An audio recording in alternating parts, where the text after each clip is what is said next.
You know that meme where a girl dumps the guy and he's handed a gym membership? Welcome to the gym, bro. Well, there is actually a very, very important life lesson there. And yes, there's a whole ass life lesson inside of a meme. Now, hear me out. Now, when we are young, especially if maybe you're in high school and you're dating your first girlfriend ever, and that's your first love, the love of your life, you think you're going to be together forever. And I'm speaking on the male perspective. So this is usually what it goes like for guys. So we think we're going to be together forever with the girl. We make all the promises and you wish you could get married, but you're not 18 yet, so you can't. But if you were, then you would. And maybe you have a friend who is actually in that right now. This is the first girl they've met. Maybe they're 20, maybe they're in their 20s, but it's their first real love. And maybe you've been through that and you're looking at them like, well, I wish everything goes well for you guys, but I'll be seeing my bro at the gym soon. Because we all know what happens. And usually it's the guys that are getting dumped. So usually the girl breaks up with the guy. So whatever you hear from your friends or the guy saying, no, bro, it was mutual, or I dumped her, bullshit. Most likely, if it was your first love and all those things, she dumped your ass. But that's very good. This is absolutely crucial to the next stage of your life as a man. You've just leveled up. You don't know it yet, but when she dumped your ass, you just not only tapped into something very powerful with a lot of potential, but you also get to peek into the side of reality. Suddenly, your entire Disney dream shatters, and you're no longer that boy who once believed. So, if any of you are actually going through that kind of heartbreak right now, it might seem harsh to say these things, but it's actually a good thing. And you may not see it now, but in the future, you'll be glad it happened. Because, in a way,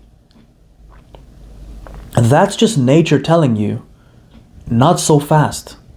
You ain't shit yet. You are barely a boy. You're barely even a man. You think you just get to walk away with whatever girl you're dating, because most likely, if you're 16, you're fucking nobody. You are nothing. As guys, we have to build ourselves up. We have to climb the mountain. And chances are, the girl that you're dating, maybe she was average, you're average, you guys are relatively equal, but now she's 16, 17, 18, 19.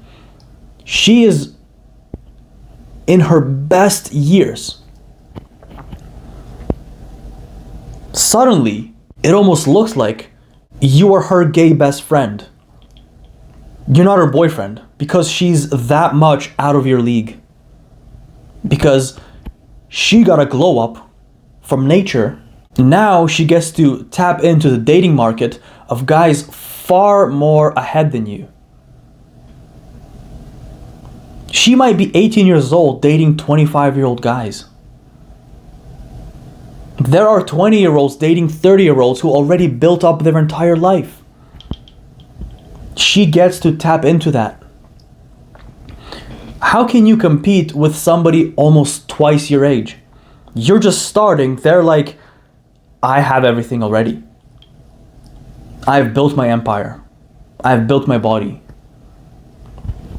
You can't even compete. So in a way, that's just life putting you back in your seat and saying, wait, you're not there yet. And this is a wake-up call to start actually working on yourself. Because if you want your girl back, or another girl like that, who is of a similar level, or she's beautiful, whatever you want, you're gonna have to work for that. Because now she's going for the man who has already worked for it. Yes, in some cases, does it happen that people stay together and they end up marrying their first real girlfriend or boyfriend? Yes, of course it happens. But for the most part, you're not gonna stay together. And you don't even have to blame her. If you're sitting there blaming her, thinking, I've made a promise, I kept my promise, and she just walked out on me. Yeah, well, think of her perspective. If she's now 20 years old, and she's the shit, she's at the peak of her life, she's the best she's ever gonna look, why does she now have to be with somebody like you? Maybe you just started going to the gym, but you don't have any gains yet. And she gets DM'd by guys who earn 6 figures and have 6-pack abs. Sure, you can say all these things are superficial, but at the end of the day, when your first love starts getting hit on by guys who are far better than you, or far more ahead in life than you, there's nothing you can do about it. And why should she limit her options and reject it? She doesn't have to. She can go get what's gonna be better for her, or so she thinks. But it's on you to take the responsibility and realize, yeah, I am not good enough. I have to get better. If I was like that guy that she's seeing now, there's no way in hell she would have left.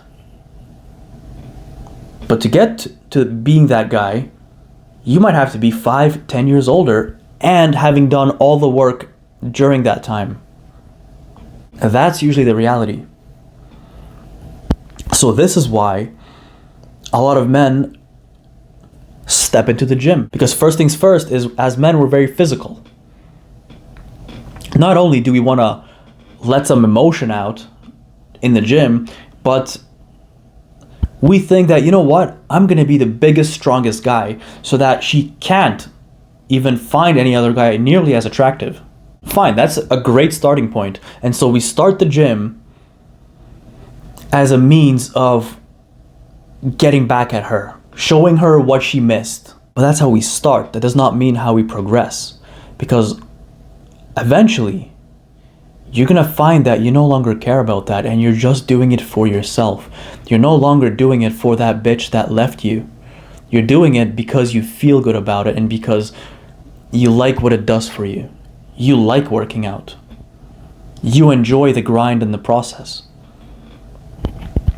So maybe it started a little bit from an unhealthy position where you're doing something in spite of the other person, but then it grows into something a lot better. That's just one way that life really makes you step up as a man and realize that, yeah, there are other guys out there who are older than you, and your girl can now date them.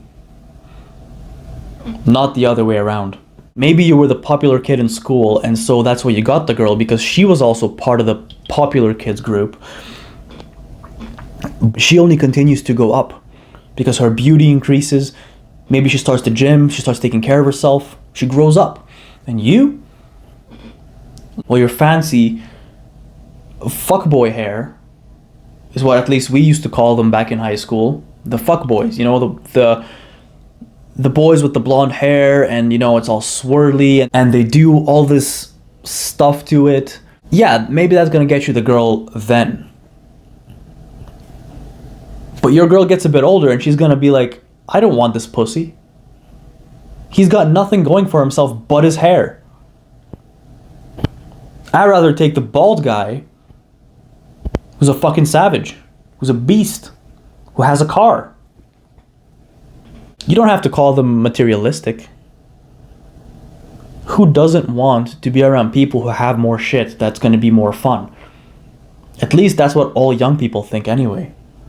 And that's what matters during that time. And so then, there's no way that you can keep up. So you have to find your own lane and your own pace and start building one block at a time. And I know this because as a man, I've also gone through that before. Everything that I've described in this video, that was me. And I know this applies to a lot of you as well. But if this doesn't happen to you, if you never go through that kind of first love breakup story, you're never getting the extra benefit of life kicking you in the ass and telling you to get better. For some people, this doesn't happen until they're much older. And it becomes dangerous because what if you actually still decently climbed up in life and maybe you have a nice stable career, a good paying job, you have a place, and you're well set to start a family and everything. And comes along a woman who you fall in love with for the first time, and you're completely blind to the fact that she's just choosing you now as the best option because she's just spent herself in her 20s. You don't know that. You think, oh, she's lovely. This is the love of my life. And you're completely blind to everything. She could take half your shit tomorrow and you wouldn't even believe it. You would think your whole life was a lie. How could this happen? She was my angel. It's a good idea to learn this early on. So all I have to say for you is, if you had a first love that you thought you're going to be forever together, you won the lottery, you're super lucky that she somehow happened to be the one even on your first try, and she now dumped you, congratulations. Good. Catch you guys in the next one.